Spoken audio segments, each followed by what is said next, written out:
Habari, karibu sana kwenye YouTube channel yangu, naitwa Omega Kilinzi, na leo ningependa kushare na ninyi namna nilivyotengeneza maua ya bridesmaids. Wanaitwaga maids wale. Kwa hiyo haya maua nilitengeneza mimi mwenyewe. Karibu sana uwe pamoja na mimi.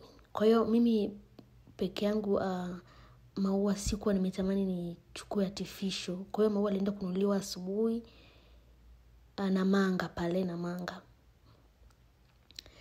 Kwa hiyo maua ya maids nikaenda Kariakoo kuangalia artificial. Kwa sababu maua yatakiwa nitengeneze siku moja au siku mbili kabla. Na fresh flowers huwezi kutengeneza siku mbili au siku moja kabla kwa sababu yatasinyaa.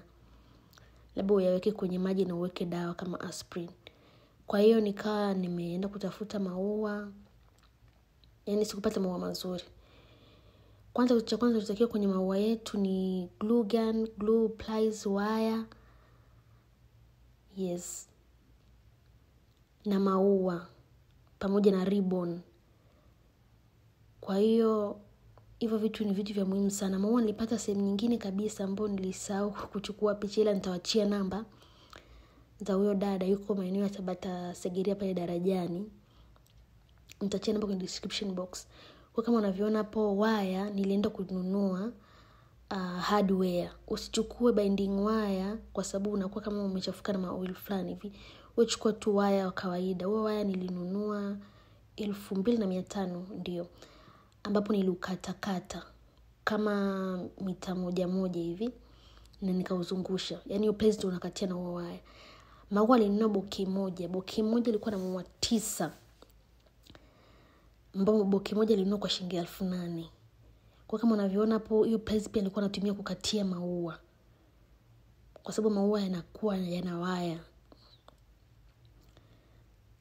Kama unavyoona hapo nakata maua. Nilichukua maua ya kawaida ya roses meupe, nikachukua pia na maua ya gold kwa ajili ya kuweka nakshi yapendeze vizuri.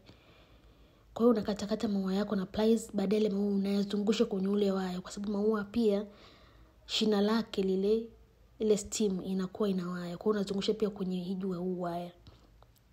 Na anakunjika tu vizuri. Usikate waya mrefu sana.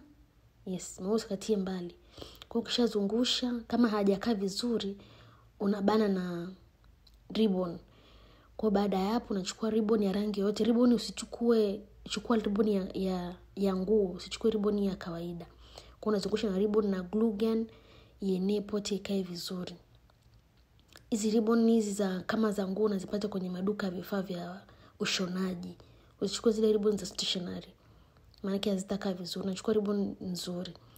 Kwa hiyo nikaa na hayo maua yangu hapo. Ile rangi ya gold niliweka asubuhi. Ilikuwa ni siku ya harusi, kwa hiyo sikuweza kuonesha. Hiyo unaona kama hapo nimenakshi vizuri na gold. Kwa sababu ilikuwa kijani ilikuwa ingezidi sana. Kama unavyoona hapo, asanteni sana. Namba za kwenye maua nitawekeni kwenye description box.